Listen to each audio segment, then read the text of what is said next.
Hey guys, welcome to part 9 of this video series on the styles of comic book coloring. Today we're going to cover a taboo subject, which is textures, photographic textures, brushes that are made out of photographic textures.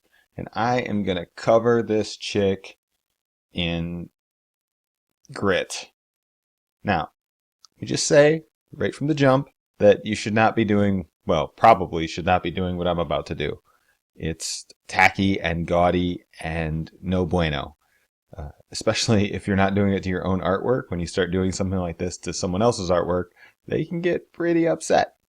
So, these are all just, I show on each part of the body, I kind of show a different little way of adding texture. And I would have, if I was going to use these, I probably would have dialed it down a ton.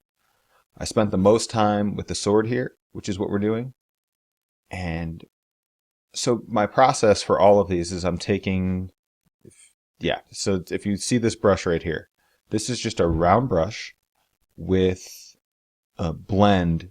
When you lighten the pressure, it just goes into like a regular blurred blend.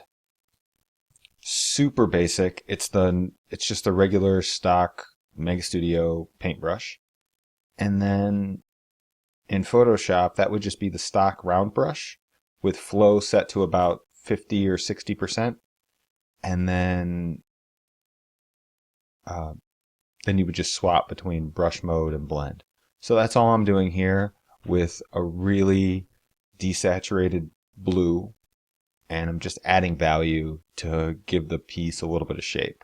We've got the light coming in from the left, so you're going to see me add blue and maybe a little bit of yellow, because at some point I decided that it was a yellow sun, but that's not consistent across all the characters, but whatever, who cares?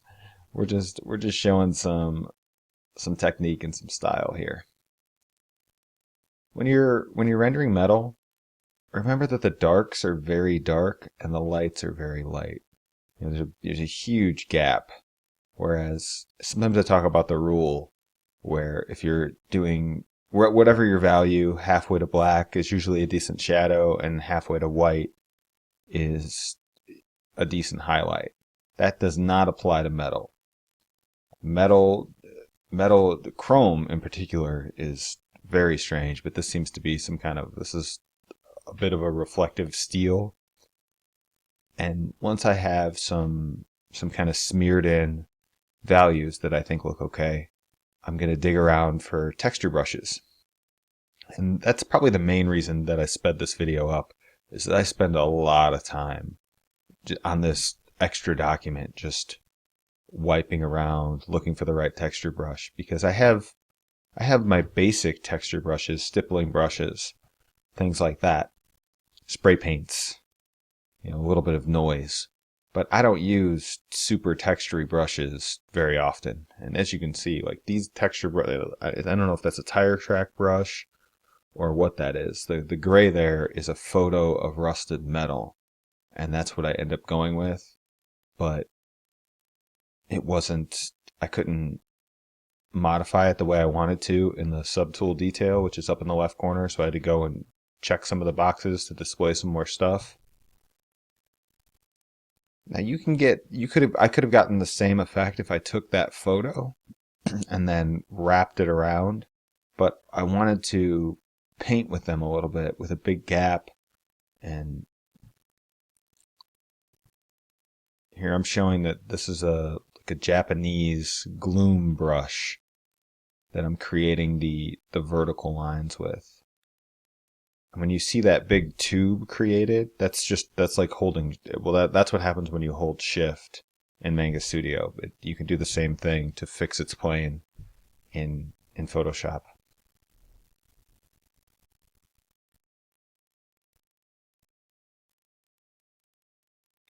The layer setup here is the bottom layer.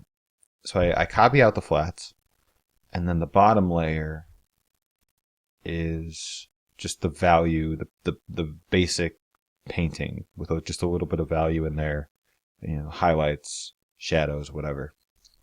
And then I have a couple layers that are clipped to the top, and I'm sort of layering texture, and with each texture I give it a separate layer. That way I can change the opacity of each one independently and easily kind of manipulate. And then at a certain point, I'm using an eraser that ignores all. What am I trying to say? Oh, it ignores all layers, or it combines all layers. And then I'm just using a super soft eraser to just eat through that texture and eat into the highlight and make it even lighter.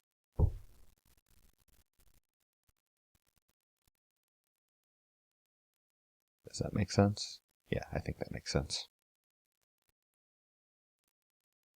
At the end here, she ended up being kind of magneto colored, but the plan here at the outset was you could see her hair is a pink color, her gloves and some of her accents are red, and then her body is a purple color, very desaturated. So we're starting with the skin, and I'm just painting in and blending down, just creating.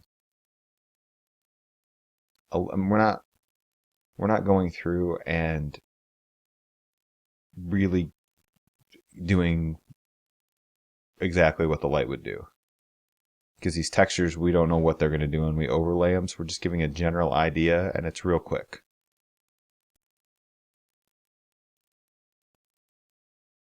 And I do get into some of these muddy colors on purpose, because when you put a lighter texture over top, especially a texture with saturation, it will take some of that gray out of it. It's almost like reverse hatching, or like saturation hatching. I don't know what to call it. It's just something, you know, when you see it. Like you see that the top of her arm there looks like it's smudged, but I'm going to take a very light texture and give it some saturation and brush over it. It's going to take some of that away, even though that base is still going to be there.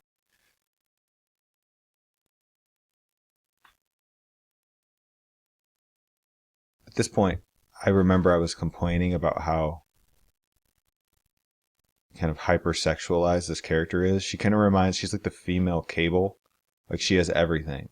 She has blonde hair and huge boobs and a giant sword, and she can travel interdimensionally and teleport people. And it's like, at what point, like, what can't this chick do? It really bothers me that she has two different gloves. Like, her arms are just totally different. Like, the gear on her arms. If one was a sleeve with a glove and the other was whatever that is, that would be fine, but like, why would you have mismatched gloves?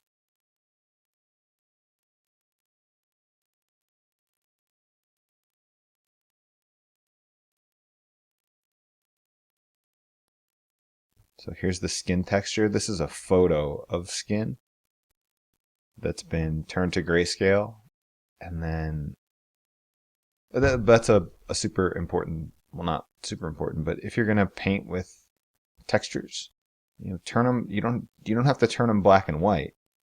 You don't have to use, well, in Photoshop, it's sort of a misnomer. They say it's like you click threshold, or in some other programs it's called binarization.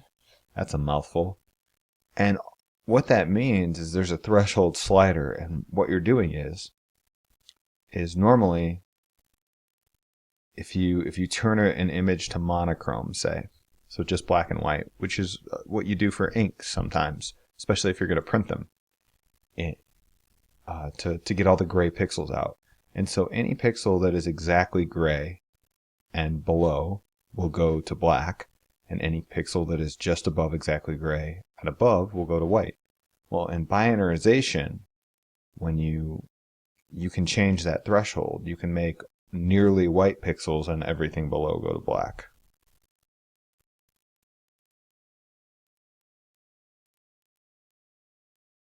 So you're changing that threshold, but it always bothered me that Photoshop called that threshold. Here's where I color the first bit of line art. I'm just doing a hold with a very saturated reddish purple color. And that was I just changed the flat there. Nothing fancy. Now, this is another type of texture. So instead of painting with a texture, we have a giant texture overlay, and the brush changes the opacity.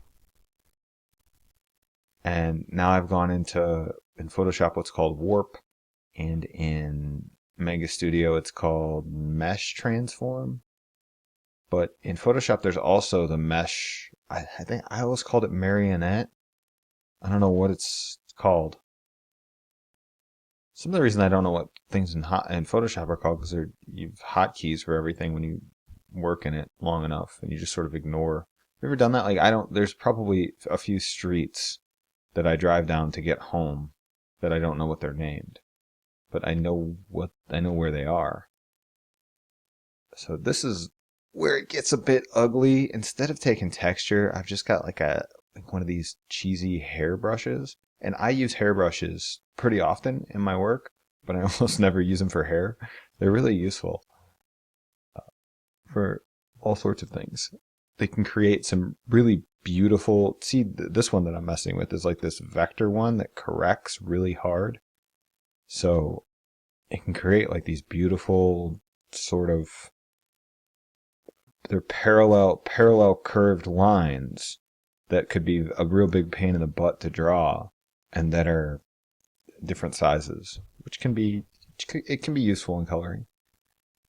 So that was all I did to her head. I'm going to go back and give that texture, and I'm going to take out that really, I don't know why I left that super light color as the base. It needs to be a much darker base.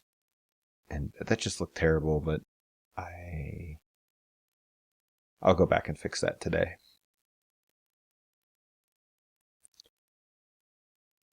So now we're on to her shoulder piece, which is not, I'm looking at it more of steel rather than chrome. And I don't believe I add any. The only thing I do to this is I color some of the line art white and add some stippling over the top. So if you don't know what a stippling brush is, it's just imagine a circular brush that's full of very tiny, like 1 and 2 pixel lines and dots, and it just adds noise. Here it is. See how it's adding some dirt over the top, because metal it's dinged and dented and smudged, and so I added that, and then I turned the opacity way down. And here it just felt like that I didn't have any real highlights, and there's not a lot of real estate there. So I used the actual line art for almost pure white highlights. And that shoulder piece is just tinted purple to kind of tie it with everything else.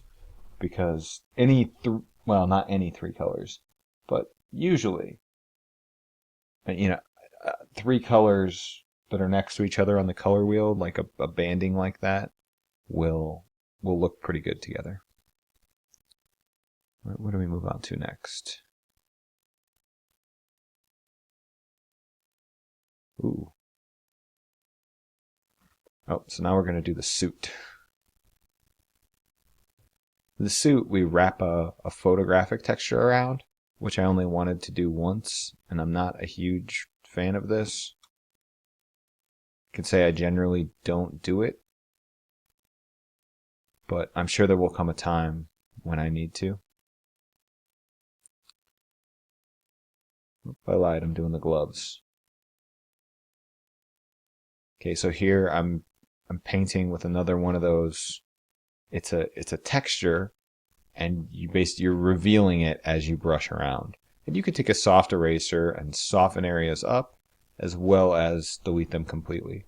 Those kind of textures I'm pretty comfortable using, so they can add a real subtle effect. You can see on the belt there I did the same thing. It's super subtle.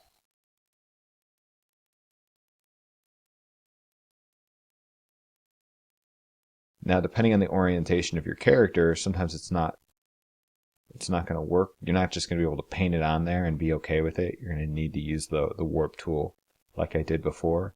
And these certainly should be warped a little bit, but I think I was just trying to save time, and it's such a small texture that you're not going to notice it. If it was a cover or a splash image or something like that, but in the wash of all these images with all this texture, it's not going to matter much.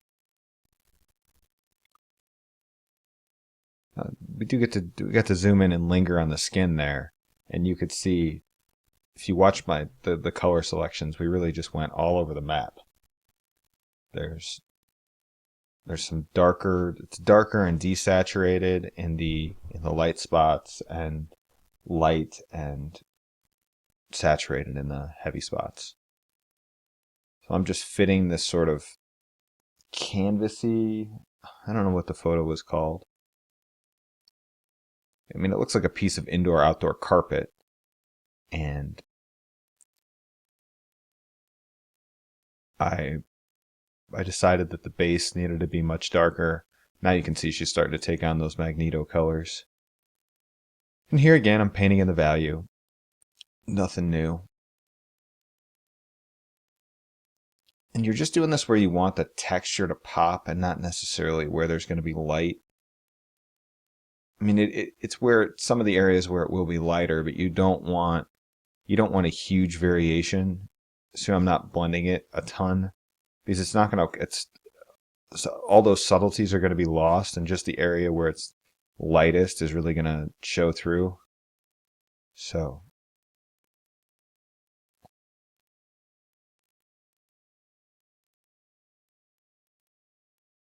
just building a little bit of a shape on her thigh. Since this is a canvasy material, we're not bringing in any of that yellow, any of the reflected light. So I hadn't changed maybe I did, I can't tell. You need to change any image that you use, you need to change it to grayscale. Unless you want those colors in there. But this image had every color in it. Now we're just warping it into place. And kind of bending it around. Just think about how this is a really good exercise to think about all of the shapes. Like, think about the arm as a cylinder, and the thigh as a cylinder, and the chest as a barrel, and how whatever you're doing would sort of be stretched over that.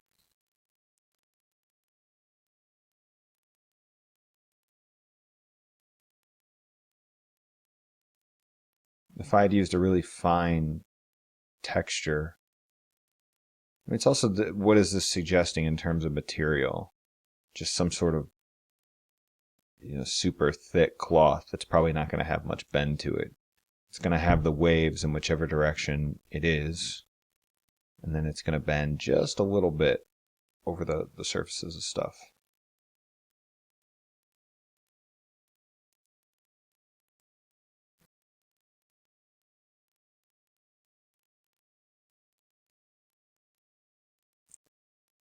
Her lips, we're just using a noisy spray paint brush.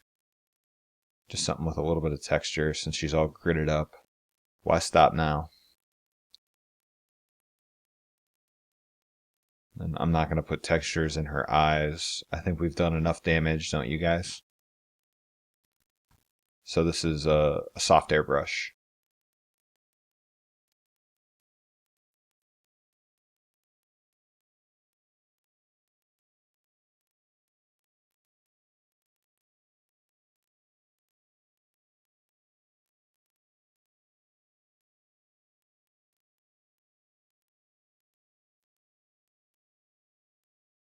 I have no idea what I'm doing here. Are we onto the fire? Oh, we are.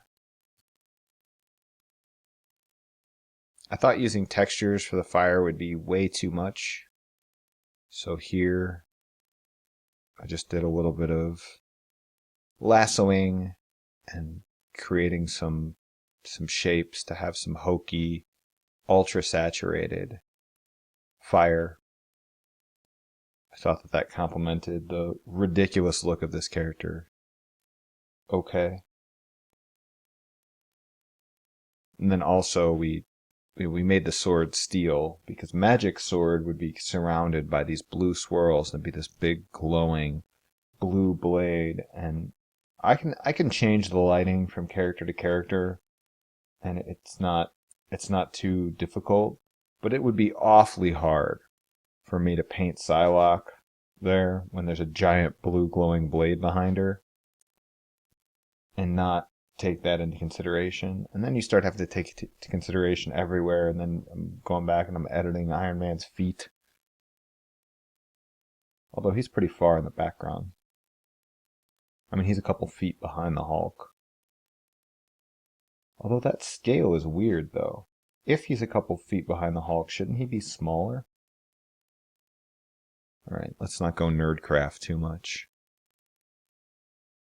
So we're still grabbing and grabbing. Just a soft airbrush and the lasso tool. The first thing we all learn how to do.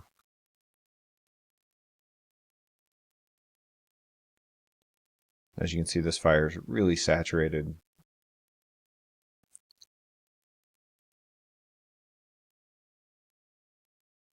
I think I went and I colored the line art here too. I'm recording this the following day, like the voiceover. Because I had talked in bits and pieces while I was going, and probably 30 minutes in, I just decided I was going to shut up and I can just fix this or speed this thing up. There were just too many choices. I was really I'm super unfamiliar with painting with texture. I actually like that. If I had to pick my favorite one of these that was fire, it would be that one. Look kind of neat.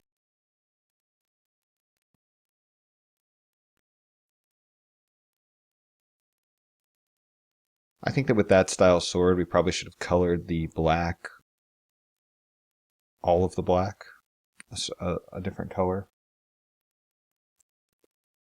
I don't know what color, but a different color.